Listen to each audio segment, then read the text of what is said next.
गरेको यात्राको विषयलाई लिएर छ। राष्ट्रिय स्वतन्त्र पार्टी वैधानिक रूपमा यहाँहरू समक्ष आएको जानकारी दाजुभाइ दिदीबहिनीहरूलाई पक्कै पनि छ र त्यसलाई अझ बृहत रूपमा विभिन्न ठाउँमा फैलाउन, सबै ठाउँमा पुग्नको निमित्त हामी कटिबद्ध भएर लागिपरेका छौँ। तपाईँलाई त्यो जानकारी दिनु छ र श्रृङ्खलाबद्ध रूपमा विभिन्न कार्यक्रमहरू आयोजना गरेर तपाईँलाई जानकारी दिनु छ।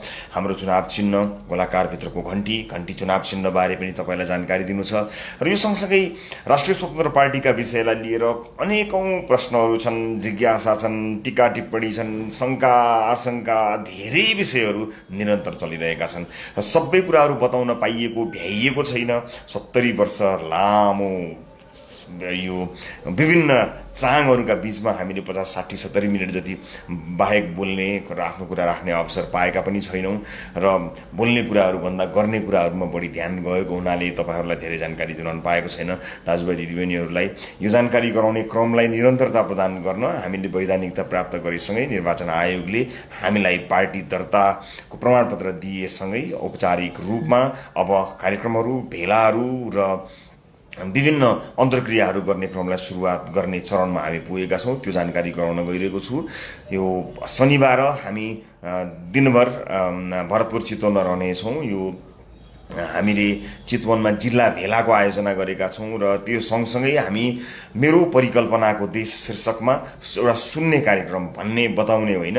आजसम्म तपाईँले मान्छेहरू आउँछन्, स्टेजमा उभिन्छन्, आफ्ना कुराहरू राख्छन् अनि हिँड्छन् र आम सर्वसाधारणले त्यसमा ताली बजाउने बाहेक अरू कुनै भूमिका रहँदैन।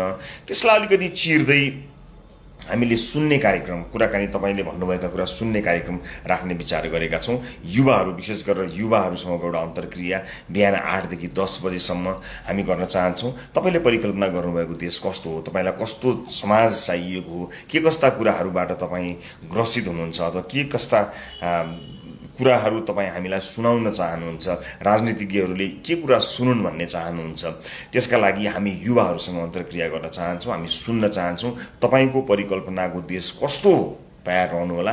म भरतपुर चितवन वरपरका सम्पूर्ण युवा मित्रहरूलाई, विभिन्न पेसा र व्यवसायमा रहनुभएका अझ विद्यार्थीहरू जो हुनुहुन्छ, जसलाई हामीलाई भन्दा बढी यो देश चाहिन्छ, उहाँहरूको कुरा सुन्ने कार्यक्रमका लागि म अनुरोध गर्न चाहन्छु। यो बिहान 8 देखि 10 बजे रहन्छ। त्यसपछि भेला चाहिँ हामी 12 बजे पछाडि सुरु गर्छौँ। 12 बजे पछाडि हुने भेलामा हामी प्रशिक्षण गर्छौँ र प्रशिक्षणसँगै सम्बोधन गर्नेछौँ।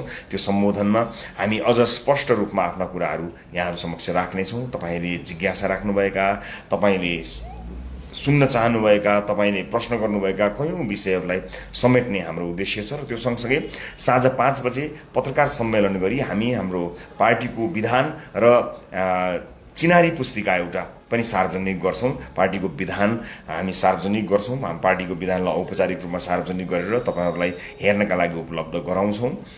अनि एउटा चिनारी पुस्तिका हामीले बनाएका छौँ। त्यो चिनारी पुस्तिकाले त्यसलाई हेर्दा तपाईँले केका लागि हामी आएका रहेछौँ, हामीले के गर्ने रहेछौँ, हाम्रो आगमनले के हुन्छ, यत्रा पार्टीका हुलमा राष्ट्रिय स्वतन्त्र पार्टी आउनुले के फरक पार्दछ र राष्ट्रिय स्वतन्त्र पार्टीले आएसँगै गर्छ चाहिँ के भन्ने जुन जिज्ञासालाई बुदागत रूपमा असाध्यै स्पष्ट ढङ्गले लाउड एन्ड क्लियर बताउने हामीले कोसिस गर्नेछौँ।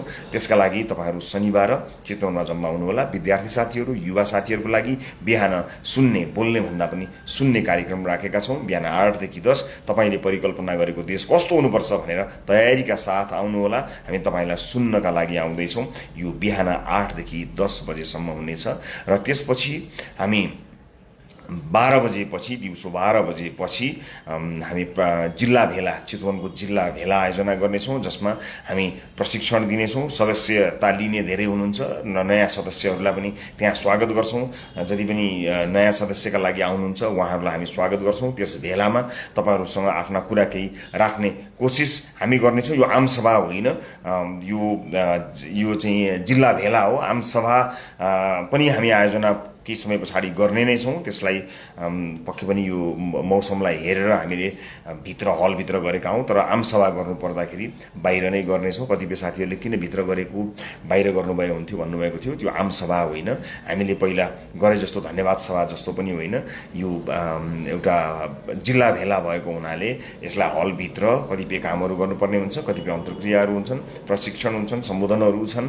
त्यस कारणले हामीले एउटा निश्चित ठाउँभित्र राखेका छौँ। यो चितवन मिड टाउन रिजोर्टको हलभित्र राखेका छौँ। हाकिम चोक भरतपुरमा पर्दछ। त्यहाँ हामीले यो भेला राखेका छौँ। त्यहाँ धेरैजनालाई, धेरैभन्दा धेरैलाई अटाउने प्रबन्ध हामीले गरेका छौँ। बर्खाको समय तपाईँलाई दुःख नहोस् भनेर हामीले यो आयोजना यसरी हलभित्र गर्ने कोसिस गरेका हौँ। आम सर्वसाधारणलाई दुःख नदिई कार्यक्रम सञ्चालन अथवा हाम्रा गतिविधिहरू गर्ने हाम्रो उद्देश्य रहेको हुनाले यो प्रयास हो। यो आम सभा होइन, चुनावी सभा पनि होइन, यो राष्ट्रिय स्वतन्त्र पार्टीको जिल्ला भेला हो। यो जिल्ला भेलामा पनि जति पनि दाजुभाइ दिदीबहिनी आउनुहुन्छ उहाँहरूसँग साक्षात्कार गर्ने अवसर त अवश्य पनि मलाई मिल्नेछ। विशेष गरेर प्रशिक्षण हुनेछ, पार्टीको सदस्यता लिने साथीहरूसँगको प्रशिक्षण हुनेछ, पार्टीको सदस्यता लिन चाहने र लिइसक्नुभएकाहरूसँगको साक्षात्कार रहनेछ र हामी त्यो भेला मार्फत त्यहाँ कसरी हामी तपाईँहरू समक्ष जोडिने बारे पनि कुराकानी गर्नेछौँ। र त्योभन्दा पहिला फेरि पनि जानकारी गराएँ, बिहान विद्यार्थीहरू र विशेष गरेर युवाहरूसँग एउटा अन्तर्क्रिया गर्ने कार्यक्रम राखेका छौँ। 8 देखि 10 बजेसम्म भरतपुर चितवन वरपर रहनुभएका युवा साथीहरूलाई हामी आह्वान गर्न चाहन्छौँ, कृपया आउनुहोस्, आफ्नो भनाइ हामीलाई सुनाउनुहोस्। हाम्रो सुनेर ताली बजाउन होइन, तपाईँको कुरा सुनेर हामीले ताली बजाउन सकौँ, त्यस्तो तयारीका साथ आउनुहोला।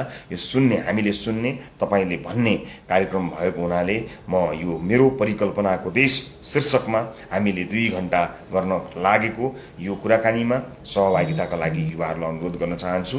दिनभर हाम्रो विभिन्न कार्यक्रम छ। फेरि पनि म यहाँहरूलाई रिमाइन्ड गराउँछु, फेरि पनि तपाईँहरूलाई जानकारी गराउँछु, दाजुभाइ दिदीबहिनीहरूलाई फेरि पनि बताउँछु। चितवन मिड टाउन रिजोर्ट हल, हाकिम चोक भरतपुरमा हामी शनिबार आउँदैछौँ। 12 बजेदेखि सुरु हुने चितवन जिल्ला भेलामा तपाईँको सहभागिताको अपेक्षा गरेको छौँ। तर त्योभन्दा पहिला त्यसै दिन बिहान 8 देखि 10 बजेसम्म मेरो परिकल्पनाको देश शीर्षकमा तपाईँले परिकल्पना गर्नुभएको देश कस्तो होला भनेर तपाईँलाई सुन्नको निमित्त हामी आउनेछौँ र साँझ पत्रकार सम्मेलन मार्फत हामी हाम्रो विधान र राष्ट्रिय स्वतन्त्र पार्टीको चिनारी पुस्तिका सार्वजनिक गर्न गइरहेका छौँ। त्यहाँ अन्तर्क्रिया, भेटघाट, कुराकानी र भलाकुसारी सबै हामी गर्ने नै छौँ। त्यो जानकारी गराउनको निमित्त म यहाँहरू समक्ष आएको छु। र आदरणीय दाजुभाइ दिदीबहिनीहरू, जसरी हामीले निरन्तर रूपमा अन्य राजनीतिक दल र नेताहरूका कुरा सुन्दै मात्र आएका छौँ, त्योभन्दा तपाईँको कुरा सुनेर मात्र मार्गचित्र कोर्ने हामीले योजना बनाएको हुनाले त्यसबारे क्रमशः विभिन्न कार्यक्रम मार्फत हामी तपाईँलाई जानकारी गराउँछौँ। हामी हाम्रो वेबसाइटलाई पनि अझ बढी चुस्त बनाउनको निमित्त लागि परेका छौँ, ताकि तपाईँहरूले सजिलोसँग हाम्रो सदस्यता लिन सक्नुहोस्। विदेशमा रहनुभएका नेपाली दाजुभाइ दिदीबहिनीहरूको मताधिकारका लागि लड्ने हामीले प्रण गरेका छौँ। यस अर्थमा विदेशमा रहनुभएका दाजुभाइ दिदीबहिनीहरूलाई अझ म अनुरोध गर्न चाहन्छु र विभिन्न माध्यमबाट लाइभ त्यस कार्यक्रमलाई सञ्चालन गरी तपाईँलाई जानकारी दिने कोसिस पनि हाम्रो रहिरहनेछ। यति जानकारी दिनको निमित्त यो फेसबुक लाइभ मार्फत यहाँहरू समक्ष जोडिएको छु। विभिन्न माध्यममा, विभिन्न अन्तर्वार्ताहरू, विभिन्न अन्तर्क्रियाहरूमा हामी, हाम्रो पार्टी, म र हाम्रा सम्पूर्ण नेता कार्यकर्ताहरू अथवा नेता सदस्यज्यूहरू सहभागी हुनुहुनेछ। त्यसको लागि तपाईँले प्रतीक्षा गर्नुपर्नेछ। कृपया क्रमबद्ध रूपमा हामीलाई प्रतीक्षा गर्नुहोला। हामी विभिन्न ठाउँमा आउनेछौँ। देशैभरिबाट असल उम्मेदवारहरूको खोजीमा हामी लागि परिरहेका छौँ र राजनीतिक दल बनाएर सङ्गठित भएर अगाडि बढ्नु एउटा असाध्यै ठुलो चुनौतीको विषय हो। यो सामान्य र सजिलो विषय त होइन, तर यो चुनौतीलाई हामीले स्वीकार गरिसकेका छौँ। त्यस कारणले गर्दा देशैभरि रहनुभएका सही, राम्रा, क्षमतावान, केही गर्छु भन्ने ऊर्जावान युवा, गैरदलीय, स्वतन्त्र सबै उम्मेदवारहरूलाई हामी राष्ट्रिय स्वतन्त्र पार्टीमा सहभागी हुनको निमित्त अनुरोध गर्न चाहन्छौँ। राष्ट्रिय स्वतन्त्र पार्टी सबै किसिमका क्षमतावान व्यक्तिहरूका लागि खुल्ला छ।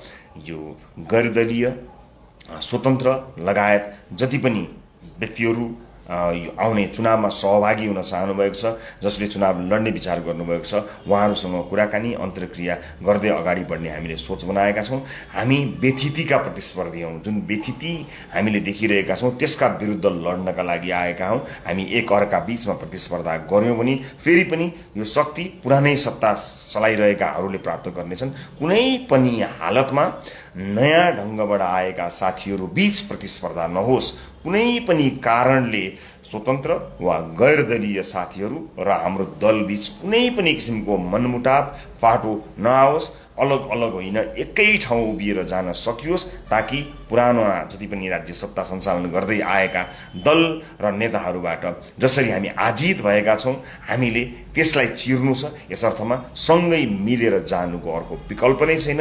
राष्ट्रिय स्वतन्त्र पार्टीले सबै किसिमका समूह व्यक्तिहरूसँग संवाद सुरुवात गरिसकेको छ। हामी खुला हृदयले सहकार्य गर्नका लागि तयार भएर रहेका छौँ।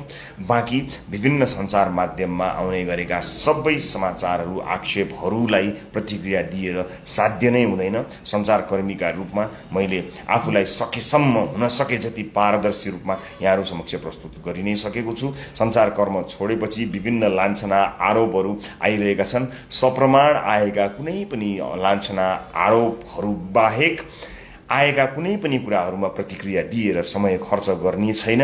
त्यसका लागि यहाँहरूले मलाई पक्कै पनि बुझ्नुहुनेछ भन्ने विश्वास लिएको छु।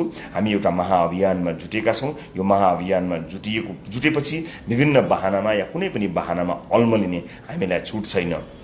प्रश्नहरू आएका छन्, केही सल्लाह सुझावहरू आएका छन्, तिनलाई हामीले नोट गरेका छौँ र म विश्वास दिलाउन चाहन्छु हामी तपाईँले उठाउनुभएका हरेक मुद्दा हरेक विषयमा यथोचित समाधान सहित आउनेछौँ। तपाईँले प्रतीक्षा गर्नुपर्ने हुन्छ। समयअनुकूल पद्धतिमा सिस्टमभित्र रहेर हामी तपाईँको चाहना अनुरूपको पार्टी र तपाईँको चाहना अनुरूपको सुशासनको प्रतिबद्धता लिएर यहाँहरू समक्ष आउने प्रण गरेका मानिसहरू हौँ। त्यस अर्थमा तपाईँहरूलाई केही समय धैर्य गरिदिनुको लागि अनुरोध गर्न चाहन्छु। हामी कसैको प्रतिस्पर्धी होइनौँ। हामीले आफ्नै छुट्टै भूमिका निर्वाह गर्नुपर्नेछ, आफ्नो छुट्टै स्थान बनाउनु पर्नेछ र यो व्यथिति विरुद्ध लड्नुपर्नेछ। सञ्चारकर्मीका रूपमा लामो समयसम्म काम गरिरहँदा आम सर्वसाधारणका दुःख पीडाहरू के कस्ता हुन् र तिनलाई कसरी निवारण गर्न सकिन्छ भन्ने बारे एउटा राम्रो खाका कोरेर नै हामी यहाँ होमिएका हौँ। जानेर बुझेर यो कति कठिन छ, यहाँ कति चरित्र हत्या हुन सक्छ, यहाँ कति धेरै तलसम्म गिरेर मानिसहरूले खसाल्ने कोसिस गर्छन्, सबै जानेर बुझेर हाँसेर त्यसलाई सहर्ष स्वीकार गर्ने दृढ अठोट बोकेर हामी राजनीतिक यात्रामा हिँडेका हौँ। यो कुनै लहरले अथवा एक दिन देखिएको असल या खराब सपनाले अथवा एकैछिनको लहरमा लौ त लौ गरिदिउँ भनेर लोकप्रियता पाइन्छ कि भनेर, चर्चा कमाइन्छ कि भनेर, अथवा अन्य कुनै लाभ लिन पाइन्छ भनेर या कुनै चिजलाई दोहन गर्न सकिन्छ भनेर होइन। साँच्चै नै महसुस गरेर आम सर्वसाधारणको दैनिकी आम मानिसहरूको जीवनमा कुनै न कुनै परिवर्तन ल्याउनका लागि महत्त्वपूर्ण योगदान यसपालि नै दिन सकिन्छ भनेर सोच बनाएर अठोट गरेर हामी आएका हौँ। कुनै लहरमा र कुनै चर्चा बटुल्नका लागि आएका होइनौँ। त्यसै अनुसारको तयारी साथ हामी मैदानमा उत्रिएका छौँ। हामीलाई अब तपाईँको साथ चाहिएको छ। हामी तपाईँले दिनुभएको मतलाई सम्मान गर्दै यो मुलुकको बाटो, समृद्धिको बाटो, सुख शान्तिको बाटो कोर्न अगाडि बढेको र त्यसमा प्रतिबद्ध भएर हिँडेका हौँ। विभिन्न कार्यक्रमहरू मार्फत गाउँ गाउँ, ठाउँ ठाउँ, सहर सहर, गल्ली गल्ली, चोक चोक, जिल्ला जिल्ला, प्रदेश प्रदेश हुँदै सिङ्गो देशभर पुग्ने योजनाका साथ हामी अगाडि बढेका छौँ। सुरुवात त्यही चितवनबाट गर्न गइरहेका छौँ, जहाँ अन्याय पर्दा देशैभरिका मानिसहरू जम्मा भएर मलाई न्याय दिलाउन तपाईँहरू आइपुग्नु भएको थियो। सुरुवात त्यहीँबाट गर्दैछौँ। त्यही ठाउँलाई, त्यही पवित्र ठाउँलाई मैले छानेको छु, जहाँका बासिन्दा अनि देशैभरिका बासिन्दा त्यहाँ आएर दाजुभाइ दिदीबहिनीहरूले मलाई दुःख पर्दा, अन्याय पर्दा साथ दिनुभएको थियो। आफ्नै छोरो परे झैँ गरेर आमाहरूले, बुवाहरूले माया गर्नुभएको थियो। आफ्नै भाइ अन्यायमा परे झैँ दाइहरूले आवाज उठाउनु भएको थियो। आफ्नै दाइ अन्यायमा परे झैँ भाइहरूले चिच्याउनु भएको थियो, आवाज उठाउनु भएको थियो। सबैलाई सम्मान गर्दै र तपाईँहरू सबैको त्यो चाहनालाई कदर गर्दै हामी राजनीतिको यो यात्रामा होमिएका छौँ र चितवनबाट हामी यो यात्रालाई अझ औपचारिक बनाउन चाहन्छौँ। हाम्रो चितवन जिल्ला भेला यो शनिबार सुरु हुन्छ 12 बजेबाट। त्योभन्दा पहिला युवा साथीहरूसँग साक्षात्कार गरी उहाँहरूको भिजन सुन्ने योजना बनाएका छौँ। साँझ 5 बजे पत्रकार सम्मेलन गर्नेछौँ। यति जानकारी यहाँहरूलाई दिनको निमित्त म यो फेसबुक लाइभको माध्यमबाट जोडिएको छु। विश्वास छ तपाईँहरूले यसलाई फैलाउनुहुनेछ, थाहा नभएका साथीहरूलाई पनि जानकारी दिनुहुनेछ र राजनीतिको यो यात्रामा तपाईँहरू हामीलाई जति नै कठिन भए पनि साथ दिएर हामीलाई हौसला दिनुहुनेछ भन्ने विश्वास लिएको छु। र अर्को कुरा, मलाई भेटमा धेरै साथीहरूले, अझ युवा साथीहरूले के भन्नुहुन्छ भने यसपालि त तपाईँलाई नै भोट हाल्ने हो, राष्ट्रिय स्वतन्त्र पार्टीलाई नै हामीले चुन्ने हो भनेर भनेको सुनेको छु। तर भोटर आइडी बनाउनु भएको छ, भोटर लिस्टमा तपाईँको नाम छ अथवा मतदाता परिचय पत्र बनाउनु भएको छ भन्दाखेरि त्यो त छैन भन्ने उनीहरू धेरै हुनुहुन्छ। याद गर्नुहोला, फेसबुकमा युट्युबमा तपाईँले गर्नुभएको लाइक भोटमा कन्भर्ट हुँदैन। यसपालि तपाईँको माया अब मलाई सामाजिक सञ्जाल वा टेलिभिजनमा होइन, ब्यालेट बक्समा नै चाहिन्छ। मलाई मात्र होइन, सिङ्गो राष्ट्रिय स्वतन्त्र पार्टीलाई, घन्टी चुनाव चिन्हलाई तपाईँको साथ माया चाहिन्छ। र तपाईँले हामीलाई साथ दिने एउटै उपाय भोट मात्रै हो, महत्त्वपूर्ण उपाय। अन्य उपाय पनि छन्, सद्भाव, माया, विश्वास गर्नलाई, त्यसलाई निरन्तरता दिनुहोला। त्यसलाई घटाउनुहोस् भन्न खोजेको मैले होइन, त्यसलाई निरन्तरता दिनुहोला।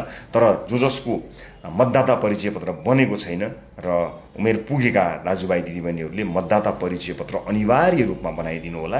तपाईँले मतदाता परिचय पत्र बनाउनु भएको छैन भने तपाईँले हामीलाई चाहेर पनि भोट हाल्न सक्नुहुन्न। तपाईँले जति माया गरे पनि, जति विश्वास गरे पनि, जति साथ दिए पनि त्यो भोटमा रूपान्तरण भएन भने हामीले यो व्यथिति विरुद्ध लड्ने साहस गुमाउँछौँ। जुन दिन सरकारले चुनावको मिति घोषणा गर्नेछ, चुनावको मिति घोषणा गरिसकेपछि मतदाता परिचय पत्र बनाउने काम बन्द हुनेछ। त्यसपछि तपाईँले त्यो मतदाता परिचय पत्र बनाउने काम गर्न पाउनुहुने छैन। त्यसकारणले चाँडोभन्दा चाँडो मतदाता परिचय पत्र बनाएर राष्ट्रिय स्वतन्त्र पार्टीका लागि घन्टी चुनाव चिन्हमा भोट हाल्नका लागि आफूलाई तयार राख्नुहोला। र शनिबार चितवन, विशेष गरेर चितवनमा रहनुभएका, भरतपुर चितवनमा रहनुभएका साथीभाइहरूलाई समय मिलेसम्म हाम्रो कार्यक्रममा सहभागी भइदिनुको निमित्त म हार्दिक अनुरोध गर्दै फेसबुक लाइभबाट बिदा चाहन्छु। बेला बेलामा यसै गरी आफ्ना सूचना र जानकारी दिनका लागि फेसबुक लाइभ मार्फत जोडिनेछु भने केही समय पछाडि पनि विभिन्न सञ्चार माध्यमहरू मार्फत सञ्चारकर्मीहरूका जिज्ञासा शान्त गर्नको निमित्त अन्तर्वार्ताहरूमा पनि म देखिने प्रयास गर्नेछु। धेरै कामहरू भएको हुनाले अहिले बोल्नभन्दा काम गर्नतिर हाम्रो टिम लागि परेको छ। अहोरात्र खटिरहेका छौँ। पार्टी सञ्चालन गर्नु अथवा पार्टीका विभिन्न प्लेटफर्महरूलाई तयार गर्नु, देशैभरि सञ्जाल निर्माण गर्नु आफैमा एउटा अत्यन्त चुनौतीपूर्ण र धेरै काम हो। त्यसमा व्यस्त भएर कयौँ सूचनाहरू दिन समयमा पाएको छैन, सञ्चार माध्यमहरूमा अन्तर्वार्ता मार्फत देखिन पाएको छैन, सञ्चारकर्मी साथीहरूको जिज्ञासा शान्त गर्न पनि पाएको छैन। तर केही समय धैर्य गर्नुहोला, हामी तपाईँका सम्पूर्ण जिज्ञासाहरू शान्त गर्नको निमित्त विभिन्न माध्यमबाट जोडिनेछौँ। अहिले म फेसबुक लाइभबाट बिदा चाहन्छु। हामीलाई हेर्दै गर्नुहोला। हाम्रा पेजहरू, हाम्रो फेसबुक पेज लगायत सामाजिक सञ्जालमा राष्ट्रिय स्वतन्त्र पार्टीलाई पछ्याउँदै गर्नुहोला। हाम्रा गतिविधिहरू यहाँहरूले त्यहाँ देख्नुहुनेछ। शनिबार तपाईँहरूसँग भेट्ने बाचा गर्दछु, विशेष गरेर भरतपुर चितवनका बासिन्दा दाजुभाइ दिदीबहिनीहरूसँग, संसारभरिबाट फेसबुक लाइभमा जोडिनुहुने सम्पूर्ण साथीभाइहरू, दाजुभाइ दिदीबहिनीहरू, दर्शकहरूसँग अहिलेलाई बिदा चाहन्छु। नमस्ते।